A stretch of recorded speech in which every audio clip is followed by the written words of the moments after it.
everyone. Welcome to our special World Water Day episode. I'm Zia. And I'm Myra, and we're so excited about today's conversation.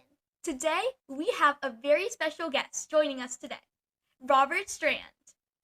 Robert Hello. is, Robert is the founder and executive director of the World Water Film Festival, and he's been using storytelling to help people understand water issues around the world.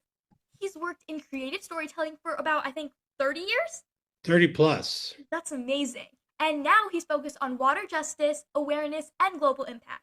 Robert, thank you so much for being here today. Thank you for creating this podcast and thank you for having me. Thank you so much. Robert, it's been way too long since we last met. I know. Just before World Water Day on March 22nd.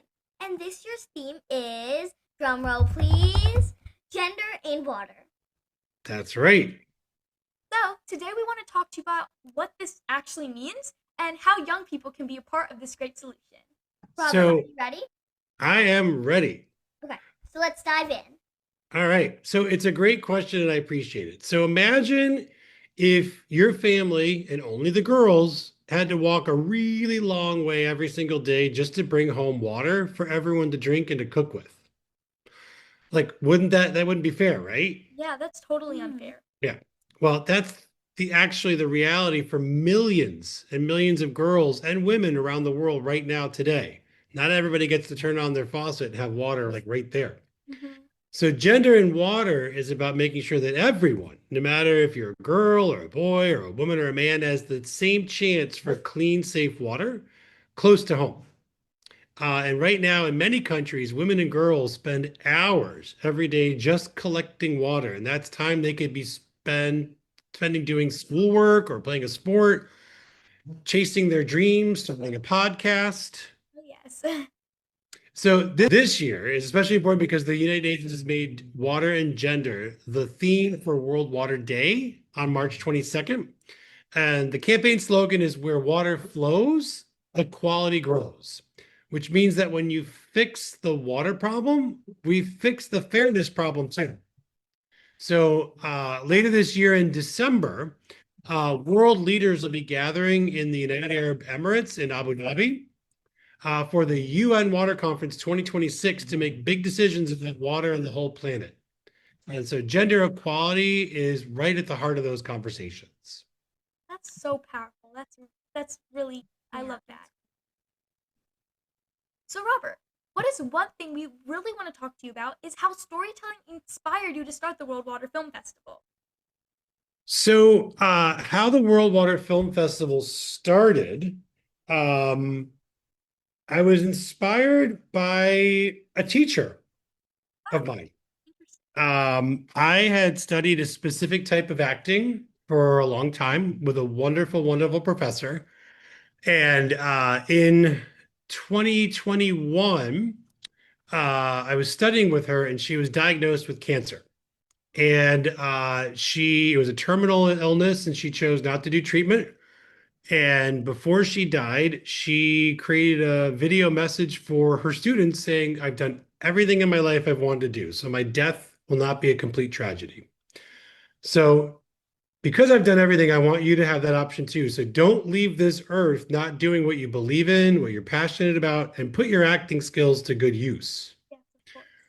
So I was inspired by that to heed her call, so to speak, and I created my own little short film about the importance of not flushing medications down the toilet. And it's a thing that people should not do. You're supposed to safely dispose of your medications by taking them to a drugstore, should take them back in a special box, or a police station, because you don't want them entering waterways through problems. So when I started to look for a film festival that was about water to submit my film to, I couldn't find one.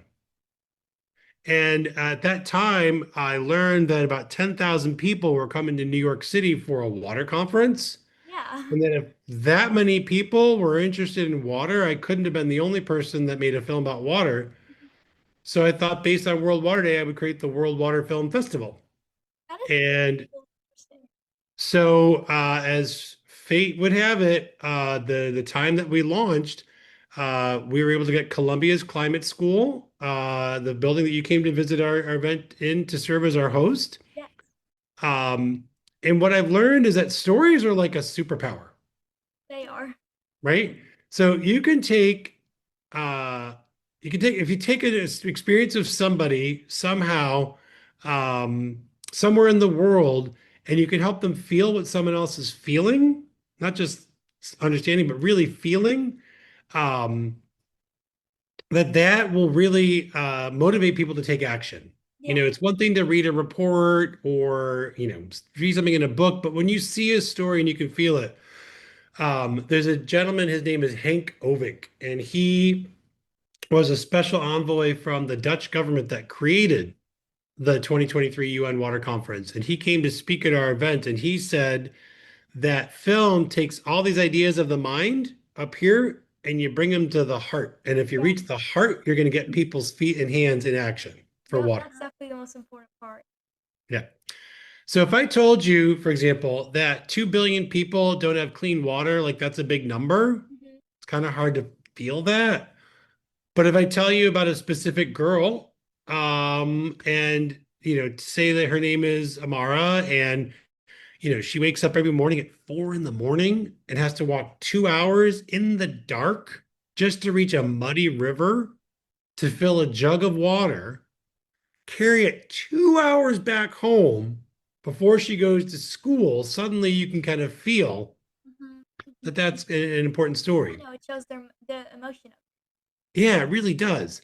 We screened this one film called How to Poison a Planet, and it's about PFAS, which is a type of chemical that's a problem. Yep. And in this film, a journalist from Australia noticed that high school students in the state of Minnesota near a chemical manufacturing plant were dying of cancers at an alarming rate it. Oh over a period of time. And so she flew from Australia to Minnesota to do a story on this. And she met a young woman named Amara Strandy. And Amara was a high school student that had a very rare cancer. It was not, because her family had a history of cancer, it was just cancer. And while this young girl who was in high school with cancer, she decided she was going to use her story and her experience, and she started to do what's called lobby, which is go to the government and say, hey, there's a problem with this chemical PFAS, and it's made here in Minnesota. And she said, I think that we should not allow manufacture of PFAS that's not super critical and important. hmm. So this is a teenage young woman, Yeah, not much older than you, right? So um, she died 3 weeks before turning 21. And 3 weeks after she died, Minnesota passed the law and named it after her. that is great. A young woman from high school, like, used her voice until the day she died and changed law. And that really shows taking action definitely makes a difference. Girl. What's even more exciting to me about that and powerful, I've gotten to know her father and her younger sister. There are some companies after this law that was passed were sort of like, we don't like this law. It's bad for our business. Mhm. And trying to get Minnesota to unrestrict that law to make it less severe. Amara's 19-year-old sister, Nora, went back to the government and was like, no, you cannot change this law. That's So awesome. a 19-year-old girl is saving, in effect, a law that was designed to protect the people of the state of Minnesota. And it's to date the most strict law in our country Oh for wow, this because of a young girl. that's insane. Yeah, that really shows. Yeah, that we can do something like that. Anyone can do. That really shows that. 100%. So that's why the World Water Film Festival exists, right? So films and stories connect us like heart to heart. Yeah. They make us care, they inspire us to act, they show how others have acted so that you can believe that you can do it too. And the UN's own World Water Day campaign this year, it really uses the stories from Angola, Indonesia, Vietnam, I believe, and Sudan to show the world like what's at stake for women and girls when water is unsafe Yeah. or far away. So stories don't just inform, they transform. Yes, definitely. Yeah. And create that awareness of what people don't actually know. Great. That's amazing. Is there any specific film that has really moved you throughout the years you've been working in this industry? That's a really cool question. There are so many films that have definitely inspired me in different ways. Um, we have one film that came to us this year from South Africa, Wow. and it's really, really cool because it was part of what's called a 48-hour challenge. Okay. So what that means, there are 48-hour film festivals. So let's just say you meet on a Friday afternoon and you're given your topic and your theme, and you then have 48 hours, 2 days, to write, cast, shoot, edit, and submit a short film. Two Wow. days. That is so less. Oh my My god. film was 12 minutes long. It took me a year Yeah. to edit it. I'm not kidding. So this little film is one of my favorite films. It's so perfect, and it shows the story of a mother and her young son. And they don't have access to running water. So the mother is carrying a big jug of water into her home, and she looks at her little boy and says, "You know what? You can't drink this water until I give it to you, because this one jug has to last our family an entire week."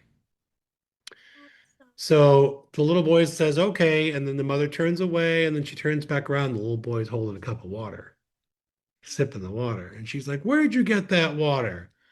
And he's like, "The spigot outside." The mother doesn't believe him.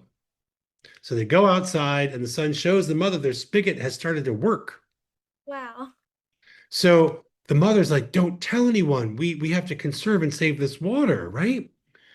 So there's a beautiful scene where the mother gets to actually have a bath with her son and give her son a bath because he couldn't take a bath because he didn't have enough water to take a Yeah. bath. Can you imagine like going weeks without not being able to take a bath? Oh. Ew, right? Yeah. Right?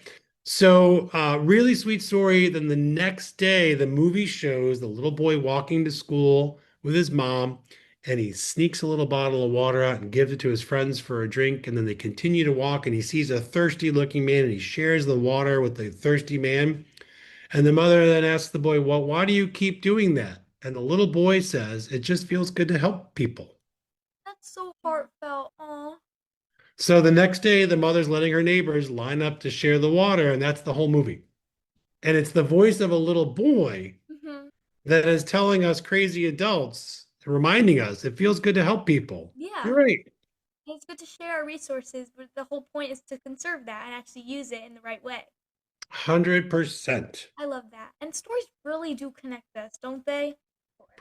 They absolutely do. Do you think you might want to make a movie one day? Oh yes, Yes. that's definitely one of our goals. We've been talking about it since last year when we came to the film festival. Like we Mhm. have to do this because that was one of our goals. Yeah. That's great. Well, I can't wait to see what you make. Thank you. So we Uh, wanted to yep. talk to you about our young listeners, of course, just like us. So why should kids and teens care about water, especially during the modern day right now? So, it is important that the honest truth is, young people are the future. Hmm. So the world that you're going to live in as adults will be shaped by the water decisions that are being made right now. Yeah. And so your voices matter enormously. And if you think about the story I told you about Amara Strandy as a teenager going to her state government to try and protect the water, Yeah. like young people have a real, um, your voice is way more powerful than people will realize. Hmm. Definitely, and we've Um, definitely seen that Yeah. too. yeah, that's great. So there's also something about to me, young people, that it's actually easier for you to build new habits than it is for adults. Yeah. You're not set in your ways yet, like we Hmm. we seasoned people are. Oh yeah. So our brains get a little more set in our ways as we get older. And so when you're growing up in a world that uses more water than any generation before, Hmm. think about it. Every time you scroll through social media, you stream a video or use an AI tool, Yeah. there's a huge data center running in the background that uses an incredible amount of water Yeah. to Pumping stay cool. gallons and gallons. Oh yeah. So you understand. So this is a new world. Um, it's very different than the world, your moms and dads and I grew up in, right? So there's also this thing about passion. It's contagious. Yeah, When young people get fired up and excited about something, other young people get fired up too, and you inspire each other. So that energy is exactly what the global water conversation needs. mhm, And when you speak up, leaders listen. And when definitely. you ask the hard questions, like you're doing now on this podcast, you push all of us to do better. And that's always the goal, right? Yeah. Yep. And I'll tell you, I was at a water conference called WEFTEC, WEFTEC. There's a thing called trade associations. So trade associations is like a club for people that have the same interest, right? So this is the Water Environment Federation.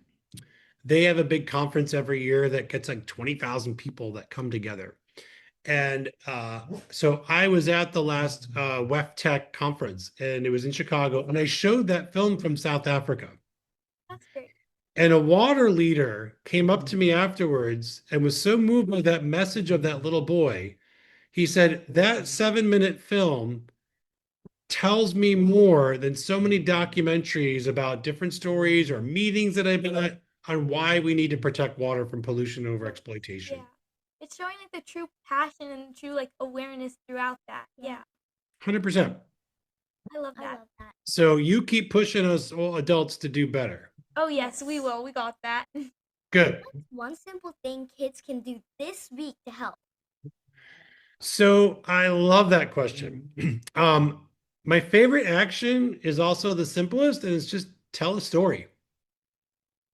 I mean, you're already doing it right now with this podcast. So when you think about water in your own life, like, where does it come from? What would your day look like without it? Like, what if you asked your friends to not use water for 24 hours and see what happens, right? Yeah. Share a story with your friends or your class. You can use, if you do social media, you can use the hashtag World Water Day to be a part of that. You might be surprised at how many people have never stopped to think about it. I know. I try to remind my friends every single week. Now they know me as the water girl. Whenever like I say like, "Oh, don't throw that, recycle this," or throw your water bottle in the recycling, or don't waste the water, go throw it outside and or throw the water on the plants. They're always like, "Oh, yes, I remember." And they start remembering it now because they keep on getting that reminder on and on. That's great. So if you want to go further, the United Nations has a free World Water Day activation kit, which I've shared with you, which you can share with your friends. It's the World Water Day Trello board, and it's full of all sorts of activities and things that classrooms and communities can do. Um, we'll be sharing a film or two for you to share with your school, so you can host your own event. There's a lot of water videos on YouTube, Yes, right? definitely. So you could get your friends together and watch a video and talk about it. By the way, that film I talked to you about called How to Poison a Planet, that's like an hour and 20-minute movie. It's a wonderful documentary. The filmmaker's from Australia, and she screened that film in the high school in the town that she lives in Australia. And these high school students were so blown away by the storytelling in that film and the different stories of how people's lives have been impacted by this one chemical that they decided on their own to develop an app. And the app concept is you can put a product into the app and it'll tell you if PFAS is in this product or not to help you decide what you should and should not buy. That is really cool. High school students. Yeah, that's insane. See that again shows like how they're really working on it and they've seen the problem in their community to fix it. Boom, Yeah. exactly. So there's so many things you can do. So you can develop an app. You can create an event where you walk for water and maybe have your friends carry a heavy 5-gallon jug of water around the block and see how hard that is. And then Yeah. imagine that there are people your age doing that for 4 hours a day. You know, and there's so many people. It's not just a couple of people going through that. So it's a big problem. Yeah. So I think the most important thing, be curious, ask questions. Never be afraid to say, I'm not familiar with that. Can you tell me more about that? It's okay not to know. No one expects people to know everything, right? Mm-hmm. And just like you're doing, you're asking great questions. So keep asking questions. Thank you. Yes, we will. We'll keep on learning. Good. I hope so. Also, so that's I can definitely see that make a small like impact makes a big difference. But if I'm being honest, sometimes when we learn about water issues, it can become a little bit overwhelming and a little bit too much at times. So like with all the challenges and crisis like going around right now, like what still gives you hope? I'll tell you that there are more people working on solutions than I think creating the problems, but people don't know about. And so that's why I think it's important. Like when we get a lot of like this past year, uh, we received 195, I think, film submissions this year alone. It's our biggest year, like 3 years in. That's a lot of movies. Yeah, that's a Mhm. lot. And there are so many cool stories all over the world about different aspects of water. Um, what gives me hope is, nobody asked me to start the World Water Film Festival. No one's paying me to do it. Hmm. I just was curious. I started asking questions, and when I saw that there wasn't something going on, I figured, well, let's try. You don't need to know how to do something to do something. Yeah, of course. You just want to take action and actually get it done. Pick a beginning and just keep going. And you will find if you continue to ask questions, it's been my experience, you're going to meet the most amazing people along the way who will help you understand Hmm. another way to do something. I had a tea last night with Henk Ovink, the guy I was telling you about from the Netherlands. And he's helping me plan how we've been credentialed, which means we get to go to the UN Water Conference. So he's helping me think through the best way to bring films to this event in Abu Dhabi, which is where another 10,000 people will be getting together for water, to how we can showcase the best in storytelling to help people understand why they need to continue to do the work that they're doing for water. It can get tiring sometimes. People can be like overwhelmed and be like, oh, I don't know what else to do. When you don't know what else to do, call a friend, tell a story, ask them a question. How are you using water? When was the last time you thought about water? How much do you pay for water? Yeah. You Get that know, what's going on with water in our community? There's all sorts of questions. Water is a great thing to talk about, I think. I'm very passionate Yes. about Oh, this. Definitely. definitely. We should all think that. I love that optimism. Yeah. Yeah, I mean, so many people can live in the problem and be like, "Oh, this is terrible. I don't want to." But when you think about living in the solution, like you're doing by creating this podcast, just people will get excited too. Yeah, Mhm. definitely. And we want people to get excited about this topic because we don't want it to become like we don't want people to feel overwhelmed or think it's really just about creating that awareness and thinking about our future for our sake. 100%. And there's some really, really, there's more stories I think about out there that still need to be told. Hmm. And so it's important that more people like you start going into your community and start talking about this because you might discover a story I've never heard of Yes, from your definitely. area. Like, how cool would that be? Right? Mhm. Yes. And that's always the goal. Yup. Amen. Okay, perfect. So, quick and fun round. Do not overthink it. Ocean or lake? Hmm. Do Ocean. Ocean. Okay. you have a reason? Um, I love being in the water. Us too. Yup. Yeah. I love being in the water, and I guess the oceans I've been in have been a little bit more clear, so you can see more stuff Hmm. Yeah. than in the lakes that I've been in. But I know there's some beautiful clear lakes too. Yeah. Yes. Okay. Sunrise or sunset by the water?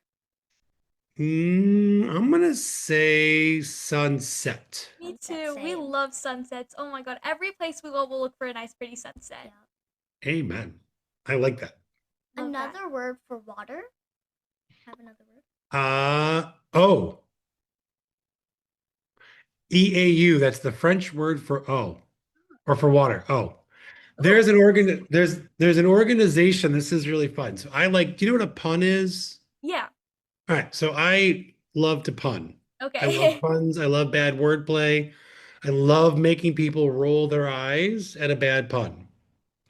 I've gotten to know and I'm working with this organization in Mali in Okay. Africa. There's a really wonderful organization, and they are working with their local indigenous people, the people native to those regions, to help clean up the Niger River. Oh, I love that. Really cool organization. I'll get you set up to interview them for your next podcast. Thank you so So, Thank you. much. um, the organization is formed by women, and some of the women are women of color. And you know that a black woman's hair can be called an afro. Yeah. Mhm. So their organization is called AFRO, AFR apostrophe EAU, That is so Oh, that's creative. cool. right? It's a pun. Wait, that's a good pun though. It's a great pun. Yeah. It's a water pun. Yeah. So 100%. I forget what the question was, but yeah, putting puns into your water work, definitely a plus. Oh, definitely. And then favorite place you've seen water? Favorite place I've seen water? Probably outside of Crete in Greece. Ooh, Greece is literally my top place that I want to visit right now. I want to go so badly. The water, there's something super magical. The water is so clear and it's like a emerald green, clear, beautiful. It's just amazing. That's amazing. I love that. Okay, great. Well, Robert, thank you so much for not just being here, but for the work you're doing, and it really, really means a lot. Thank you. The work you're doing means a lot too. So I appreciate you both. Okay, everyone, quick reminder World Water Day is March 22nd, so mark your calendars and get ready for the fun. Go check out worldwater.org. There are amazing films, real stories, and so many ways to get involved. So stay curious. Worldwaterff.org for our organization. Oh, perfect. So make Okay. sure you type the two F's at the end. Yes. So stay curious Stay compassionate. and be a part of the solution. Thank you and good luck for World Water Day. Stay tuned until next time.